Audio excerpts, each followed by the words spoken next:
thank you all. Welcome for coming here for this talk, which will be about how to make a programming language.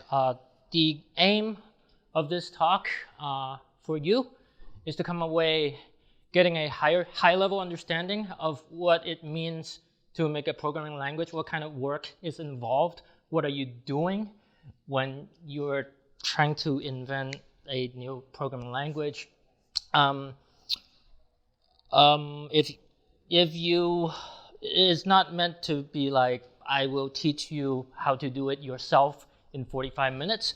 However, I will give you some pointers to get into afterwards if you'd like to do that. Okay, so when is this mic cool working, by the way? It's just for the recording. Oh, it's not for the room. Okay, so yeah. All right. So when you're a developer and you're setting out to make a new programming language or an existing one, make an existing programming language work perhaps in another context than the one that's currently being used or something, what you're still doing at the end of the day is you're writing a program.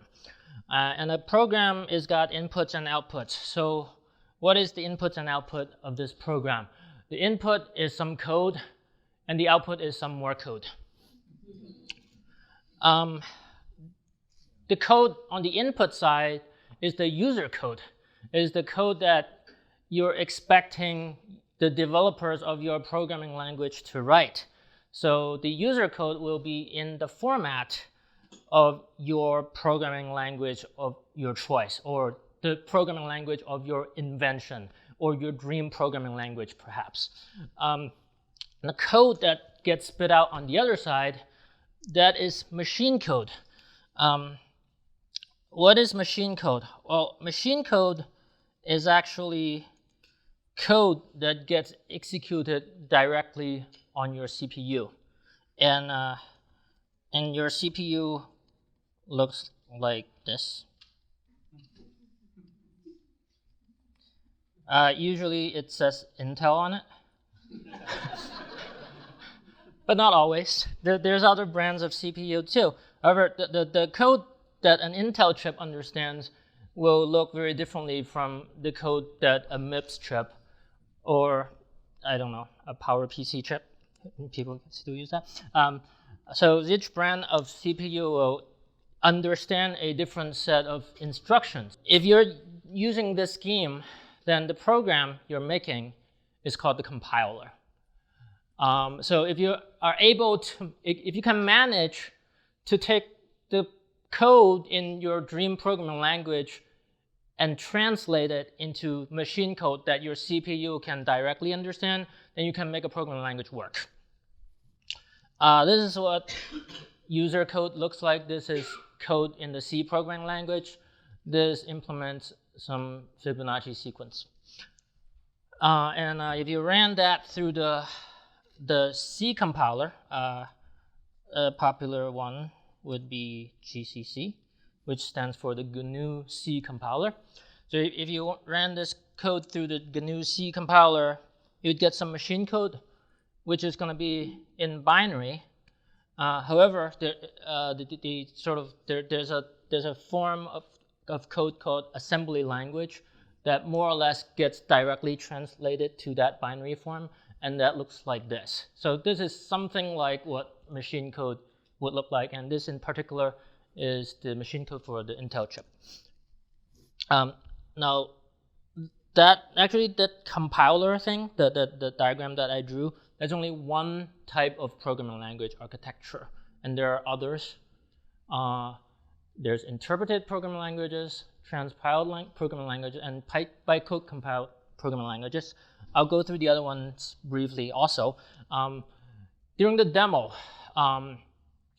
we're going to be making a programming language that uses the transpiled programming language architecture, just so you know. You might have heard of those terms. So what's an interpreted programming language? I skipped through some languages, some examples of languages that use this compiled architecture are C, C++, and more recently Go, Rust, Haskell. interpreted languages. Examples of these are Ruby, Python, JavaScript with an asterisk. I'll explain the asterisk later. PHP. So in this architecture, the program that you're making will still take in the code in the language of choice. But this program is going to execute that code line by line directly, such that the output of this program will be the results of the intended program. To contrast this with the previous architecture, you can look at this code. This code is actually another program. This code that got generated in machine code form. This code is actually another program. So a compiler is actually a program that generates another program. Isn't that awesome? So this program is going to get some input, and it's going to spit out some results, right? So when you're doing an interpreted architecture, you're essentially skipping this middle step and going to the results directly. Yep, like that. Another type of programming language architecture is transpiled programming languages. This is where you take the code in your programming language of choice, and then you translate it into code in another programming language, but not yet the machine programming language that your chip directly understands. So, and this programming language is called the target language. And popular choices for target languages are JS, JavaScript, and C, because those are very popular programming languages, and there's already great tools for taking code in that target language and do the next step to it. Because once you get to JS or C, you still have another thing that has to make it work with the machine code, right? But luckily for you, you don't have to write that next step because that's already there, and there's really great JavaScript engines out there available with all the browsers, and they're all free, so you don't have to do that work. And with C compilers, there's also very widely available and great C compilers out there. So what you do is you just make a translator from your language to one of these two, or maybe another language that's also great for that. And then this code gets fed into another program. But you didn't have to write this one. Isn't that awesome? So we're going to be doing this one in the demo because I assume most people probably know JavaScript. I don't have to explain how machine code works in order for you to follow along. This is the last programming language architecture, and this is what Java and C# and JavaScript uses. JavaScript with an asterisk. JavaScript used to be in the interpreted programming language camp until the invention of the V8 JavaScript engine by Google, and which coincided with when Chrome, the web browser, came out. And that came out with great fanfare, and that made JavaScript run much, much faster. And that's the promise, one of the big promises of this bytecode interpreted architecture, is it can make your code run much faster. And in another way, it's a hybrid between being an interpreted language and a compiled language, because both of those things are happening. So what you do, you actually, to make this work, you have to make two programs. One to translate the code into an intermediary form called the bytecode. The bytecode is going to look something like machine code. It's going to be very low level. However, it's not really machine code. It's like some machine code looking language that somebody invented. But it's easily translated to machine code. And also it's CPU independent, the bytecode. So it doesn't matter if it's an Intel chip or a MIPS chip, same bytecode. And if you've heard of the term WebAssembly, that is bytecode. WebAssembly is a type of bytecode that's been is being standardized by multiple large browser vendors. And they're basically saying, I will make program number 2 for you. Program number 2 will take the bytecode and execute it and get you the results. It will interpret the bytecode, execute it, and get you the results. And so they're saying, hey, you know what? If you are making a programming language, if you can spit out WebAssembly, you don't have to write program number 2. And that's pretty cool, too. OK, and if you're wondering, you've heard about the word JIT. JIT stands for just-in-time compilation. And I won't get into deep detail about it, but essentially the internals of program number 2 here has to take this bytecode and translate it to machine code at some point.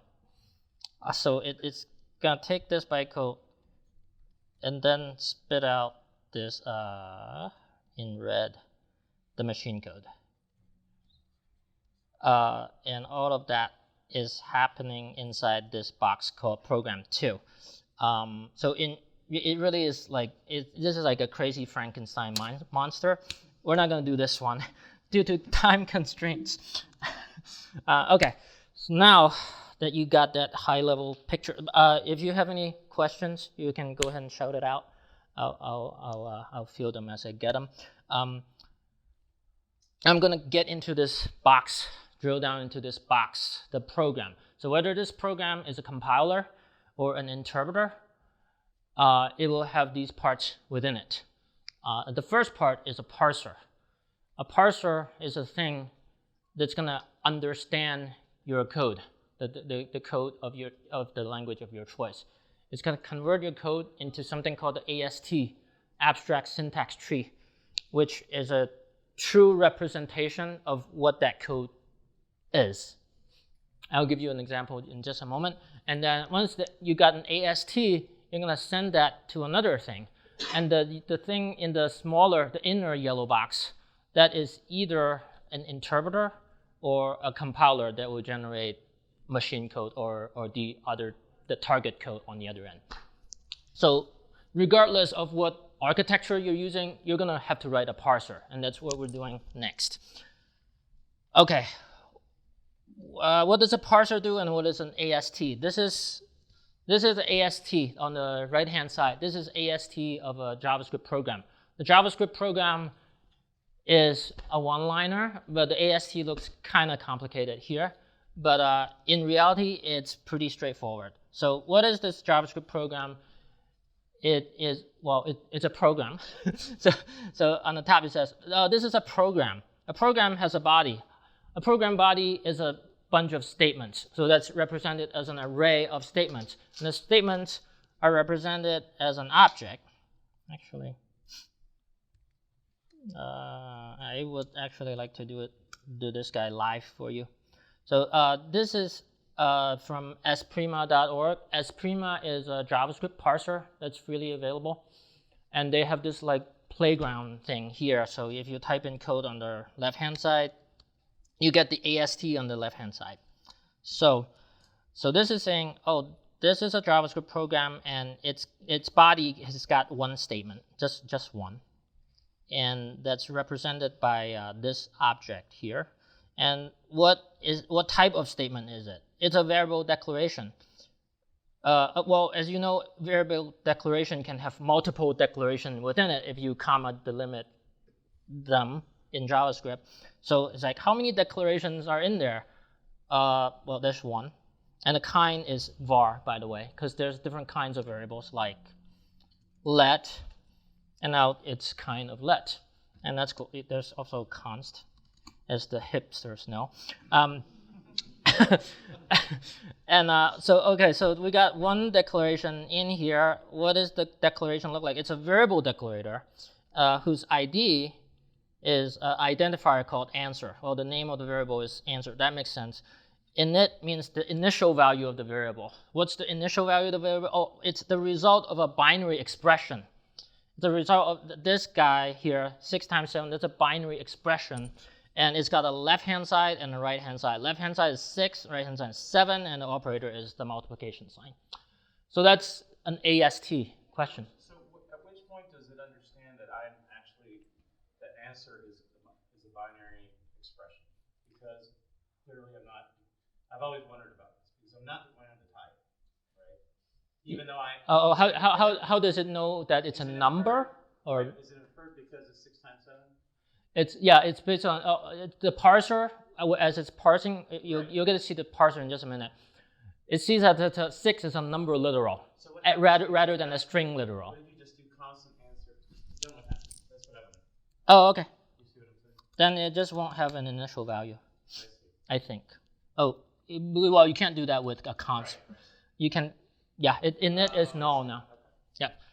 All right. Let's keep going because we don't have a lot of time. I have a whole programming language to make here.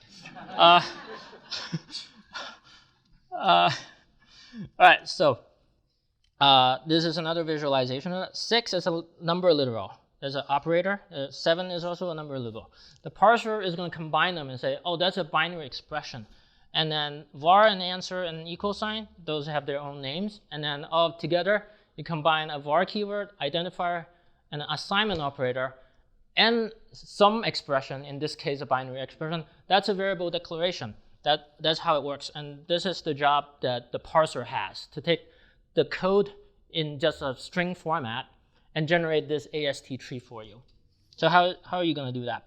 We're going to be making a programming language. I actually work with my friend Whitekit on this. I asked Whitekit, hey, I am giving a presentation. I have to make a programming language in 45 minutes. And he said, what, really? I said, yeah. So, well, it can't have that many features in it. I said, give me just enough to implement the Fibonacci sequence. So this programming language is going to have, it can add, subtract, multiply, and divide. It has variables. It's going to have a while loop. And it can print stuff. That's it. And it'll transpile to JavaScript. This is what the programming language looks like. That has all the features. This code snippet has all the features of the programming language. All right, let's get into it. Let's code. So I asked Whitekit to write the code for me. I'm just going to replay what he did and explain it. Let's do this. Okay, so first thing, he did an npm init. So now we got a package.json file. He's going to install this module from npm called Nearly. Nearly is an amazing tool. It's one of my favorite tools for generating parsers. What you do is you write a grammar for the programming language you want, and it'll generate a JavaScript parser for you. I'll show you how that works. There we go. So that is a grammar rule. What we're writing in right now is called a context-free grammar. So context-free grammar. And a context-free grammar consists of a number of production rules. And what you see here, that is a production rule. And a production rule has a left-hand side and a right-hand side. And there's a little arrow. The left-hand side is one symbol. The right-hand side can be one or more symbols. And what this is saying is a number. What is a number? The number, by the way, you can name it anything you want. The abstract symbols in the production, you get to name them just like you get to name variables. So I could call that number, I could call that integer, I could call it digits, whatever. So I'm saying in my programming language, a number is represented as one or more occurrences of a digit between 0, or the characters between 0 and 9. So and this plus, that means one or more. That is a regular expression like. However, this actually doesn't have full feature of regular expressions. So, all right. So far with this one production rule, we have allowed the programming language to be able to parse numbers, just integers even, not even decimal numbers. So what you're going to do is ask Nearly, that if you can see on the bottom of the screen, ask the Nearly to compile this grammar into a JavaScript file. get rid of that box. Into a JavaScript file. You say, please compile my grammar and generate a mypl.js file. You do that, and it happens. And the mypl.js file is here now. That's what it looks like. That's just a JavaScript representation of your grammar in reality. So now, here Whitekit put that in a npm script just to be able to call that command a little more conveniently. Now that you have this mypl.javascript, you have to set up a Node.js script to actually parse. So what you do is import nearly and import the mypl.js that you just generated by running that command. And then you instantiate a nearly parser, and you feed a string to the parser like that. And then after you feed something to the parser will have results in it, and we'll print it out to see what it looks like. And because 1, 2, 3 is an integer, that should work. So then I call node.parse.js, and it's able to parse it, and it's returning this array and then an array and an array. That's the abstract syntax tree, but it's not in a very intuitive form right now. I'm gonna hand wave over that. We'll fix it up a little bit later, but I want to write a few more production rules first before I do that. Okay. So now if I put ABC in the string, then the parser is gonna fail, right? So I'll do a little try catch to make the error message look a little nicer. So it's just saying unexpected A. My programming language doesn't understand A. It only understands the digits from 0 to 9. Okay, so numbers work, alphabet letters do not. And he's just making the message a little nicer at this point. Okay, now, what if we want to support decimal numbers? That's important.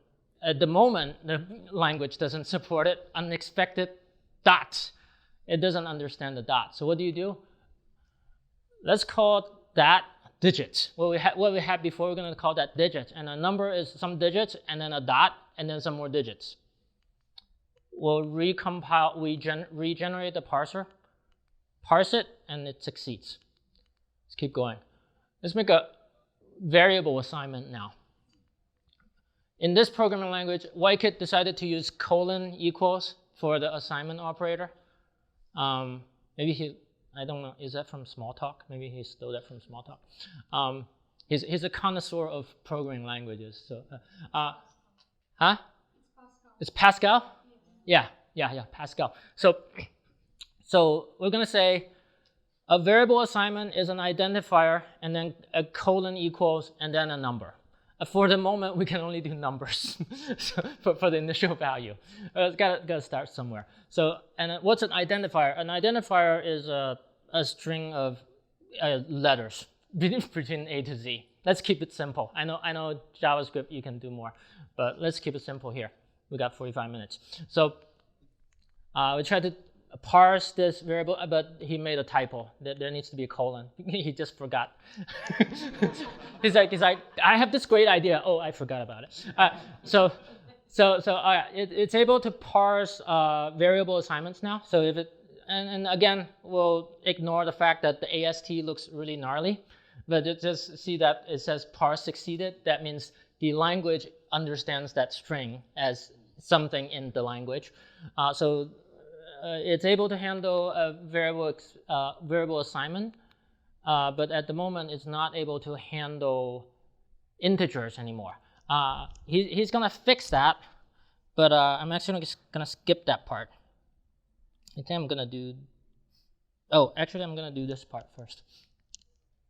Okay, so now he's actually doing this new syntax. You've seen the arrow sign syntax. Now there's the or bar syntax. That means, hey, the symbol on the left side can be this thing, or it can be this thing. So he's saying the top level input of what a program is. A program can be a variable assignment, or it can just be a number. And now, so previously, you can't just put a number as the top level thing in the string, and now you can. So you have to regenerate the parser again. But now there's this, he messed up the number so it can't support integers, and now he fixed that. So I'm going to skip over that quickly. All right, now we're going to fix up the AST. The AST can't just look like crap, like an array inside of an array. Why does it look like that currently? Well, because currently the way each symbol is represented is by an array containing each of the matched symbols on the right-hand side. So, so you can actually interrupt with JavaScript here. So you got data, and then data is going to be an array that contains an array of the matches of the symbols on the right-hand side. And so data at 0 is going to be the digits, but the digits will have the individual digits in an array. So I'm going to join here, to join them together, and now you get a 12 there.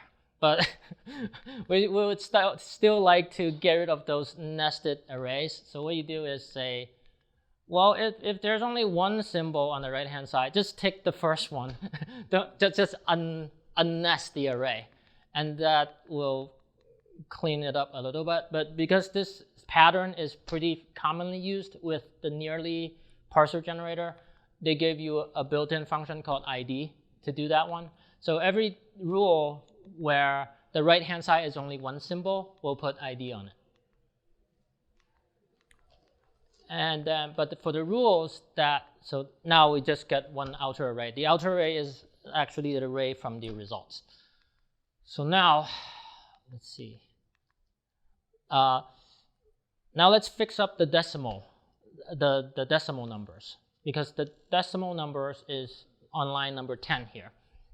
And that guy has 3 parts in the array. So we're gonna pick out the parts, build a little number, and then use the number constructor to parse that number, to convert that string into a number. So we'll have nice numbers in the AST. And we'll do the same with the integer numbers for line 13 to 15 here. And now the AST is just a normal JavaScript number. So you can have a lot of ability to customize what your AST looks like. Okay. I'm actually going to skip some parts due to time. All right, I'm going to skip to binary expressions. So at this point, a program, it skipped ahead sometime. He also made a print statement work. A print statement is a word print, some mandatory white space, and an expression. And now we're going to do binary expressions. So you can add, subtract, multiply, and divide. So what's a binary expression? Well, let's see. First, actually, he wanted to distinguish between unary expressions and binary expressions. So we're going to say an unary expression is just a number or an identifier, which would be a variable reference. What's a binary expression? Well, a binary expression is an unary expression and then an operator. The underscore is optional white space. That's like, I read a blog article by the author of Nearly. It was called How to Grammar Good. And he recommended using a single underscore to represent optional white space and a double underscore to represent mandatory white space. So a binary expression is an unary expression, some optional white space, an operator, optional white space, and then another unary operation, unary expression. What are operators? Well, we can add, subtract, multiply, and divide. We're going to use the Unicode symbols because that's way cooler. And we'll slap IDs on these because there's only one symbol on the right-hand side. And then we're going to represent a binary expression as a JavaScript object. We're gonna follow the lead of the JavaScript parsers. Usually JavaScript parsers have a type field that tells you what kind of thing this part of the AST is. So I'm going to say this thing is type binary expression. It's got a left-hand side and a right-hand side and an operator. And the way you get the value for those 3 things is by picking into the data array, which represents each of the matched symbols over here on the right-hand side. So data at 0, that's the first unary expression. data at 2, that's the operator, and data at 4, that's the last unary operation. So you regenerate the parser. Let's try that. Didn't work, but that's because he forgot to. Oh, that's because he forgot to make a variable assignment. I'm going to go back. He forgot to make a variable assignment be able to take an expression on the right-hand side. He still had it as number, so he just flipped the number to expression, and now it should be able to handle that. And it does. Now the AST looks like that, and it almost looks like what you see with S' now. So basically this is saying this line of code in my PL, its abstract syntax tree looks like that. It's a variable assignment whose variable name is A, and the value of the variable assignment is a binary expression, the left-hand side 1 operator plus and right-hand side 2.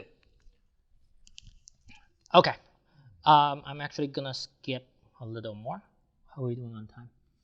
Okay, we're going to 1. All right, I'm gonna skip to here. Okay. All right, at this point, he wrote a little script here such that when you run the node parse.js, it'll actually generate an AST file. So the AST file will contain the AST in JSON format. So now the next thing he's going to do is allow multiple lines of code in the program, whereas previously we were only parsing single lines of code. That's not very useful programs with only a single line. So now you're going to say a program can be either a statement, or it can be a statement, a new line, and then more statements. And now we're making use of recursion. So this recursion, actually statements. Rename program to statements. That's recursion. Now we're at recursion. So statements calls itself. Statements is like, I can be one statement, and then there's more of me, and then I can have even more statements inside me. And then at the top level, a program consists of a set of statements. And that will generate the AST parts for that. But the way we want to represent statements is with an array. It's an array of statements, right? So this little arrow function in here, it wants to return an array. So if it's a single statement, we're going to take the match, the statement, and then wrap it in an array. But if there's more statements, we're going to take the match that came from this statement, spread it, that if you're familiar with the spread operator, the HipKit here. So it basically copies everything in data at 2 to this array literal that's being generated here, plus the array at 0 at the front of the array. And we'll add some optional white space here, but that probably broke it because the optional white space broke it. So now, let's see if this works. All right, so we generated the AST file. That broke. He's gonna fix it. And now it works. Now a program, the AST for this program is an array of statements. Each statement is represented as an object. So the first line, right? The first line is an assignment. The second line is also an assignment. And they're represented here and here. The second one is more complex because the initial value is a binary expression. All right, let's actually want to skip to, so we've been doing a lot of work with the parser. We're going to skip to the next step. Okay.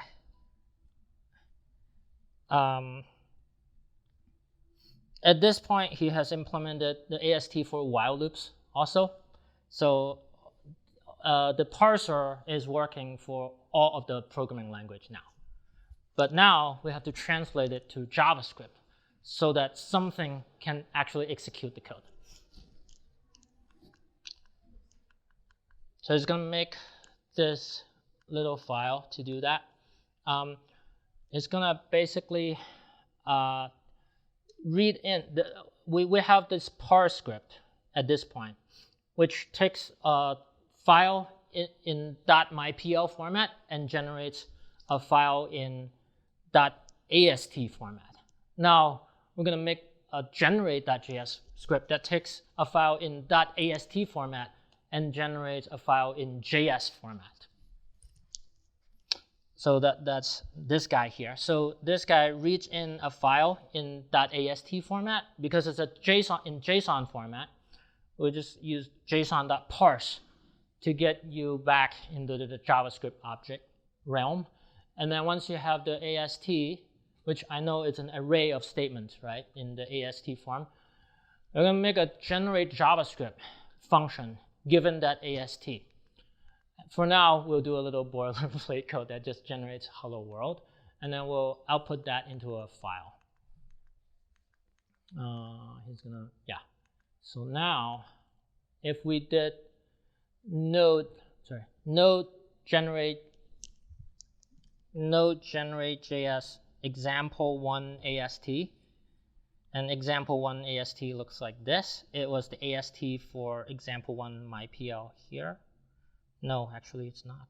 Oops. In any case, it just generates this hello world at the moment, so not very useful. So we're gonna reparse. Let's see what's the result of the reparse. Okay, now it's actually true to what it says, but it still just generates hello world, so not good enough yet. We actually have to deal with the AST in some form. So I know the AST at the top level is an array of statements. We're going to loop through it. I'm going to say if one of those statements is a variable assignment, we're going to output that line of JavaScript. Right? I know a var assignment object in the AST has a var name. I know it has a value. So just stick that in, format it as JavaScript. And I know that if that JavaScript is correct, then it can work. So node generate example1 AST to generate example1.js. And now example1.js looks like that. That looks like JavaScript. You can even run it if you want to. He did another thing. Let's see. He made a few more variable assignments just for fun and generated the AST. And the AST now looks like this. And then let's generate the JavaScript file for that as well. And that's the JavaScript file in the output. So you can run this JavaScript. Let's do that. Run the Java. No output. That's expected. We didn't print anything out. So now let's do binary expressions now. Binary expressions. See how that works. How do you generate JavaScript with binary expressions? If we try to do that now, you get that, and that's not valid JavaScript, unfortunately. So you have to write some code to make that happen. So for expressions, we got statements and we got expressions. Expressions yield values, right? We're going to make a separate function to generate the corresponding JavaScript expression given the mypl expression. So that looks like this. If the expression is an object, we're going to look at its type to see what kind of thing it is. But if it's not an object, I know it's either identifier or number, just return it right away. So if it's a binary expression, I'm going to recursively call ourselves to get to generate the JS for my left-hand side and right-hand side, because left-hand side and right-hand side could be more complex expressions in of themselves. So I'll do that. This is where recursion and geeking out on CS really pays off here. Okay, so now we're just going to put them together. Left-hand side, the operator, and then right-hand side. And that should be valid JavaScript, right? No, JavaScript doesn't support the multiplication symbol. We're going to need a operator map. And then we're going to look up the operator map to make that translation. Regenerate the JavaScript. There it is. That looks like JavaScript that can actually work. We need print statements now because you have to see your results. Otherwise, it's not a very useful programming language. So let's see what happened. Oh, we got the AST. The AST, no, not this AST. This AST.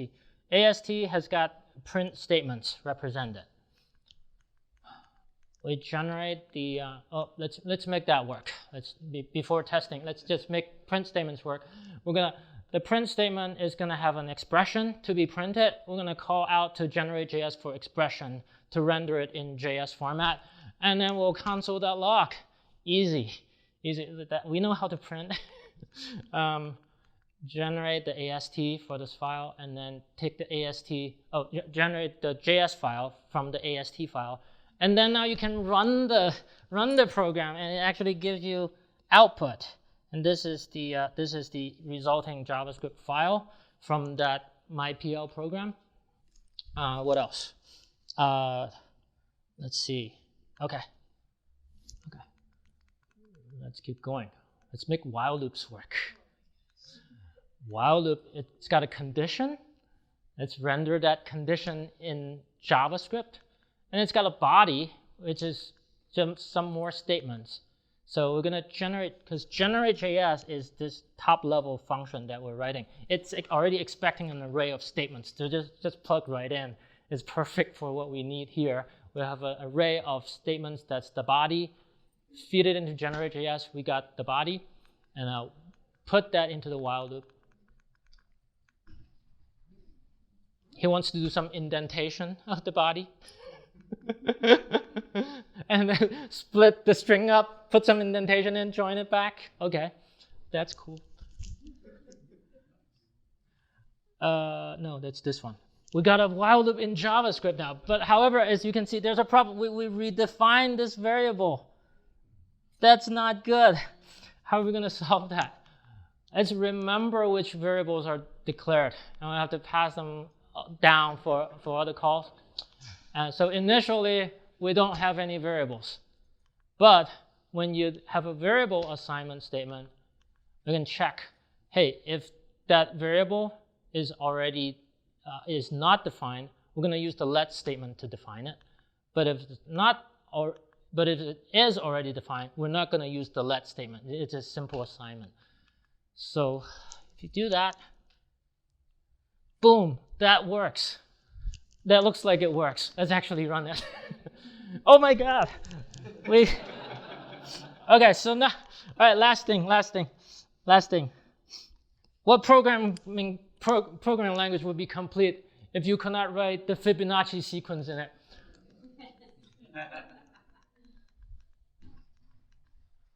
All right, so I to 10. So we're going to get the Fibonacci sequence, the numbers from 1 to 10, the sequence of numbers from 1 to 10. Fi means the current value that you're dealing with. Fii is the current value plus 1, and then you just like add them together and then swap. Add them together, swap, right? That's a while loop. First, we're going to print out fi until we get. The while loop is until I gets to n. We're going to keep going, and then this is the classic swap operation. We're going to add fi and fii together, and then fi is going to become fii, and fii is going to become the result of fi plus fi plus fii. Let's run it. He had an error because he forgot to increment I, and now we have an infinite loop. Fix that. Boom, Fibonacci sequence. Let's go to 25. Boom. And our job is done here. One last thing. So I hope you enjoy that. I hope you have a high-level understanding of what it is like to make a programming language. I'm actually planning to work with Whitekit more and to create a video series on YouTube to go into this in much more detail. And if you're interested in that, you can go to this bit.ly link, bit.ly. /drive by code. All one word. And that's all I've got for you today. Thank you.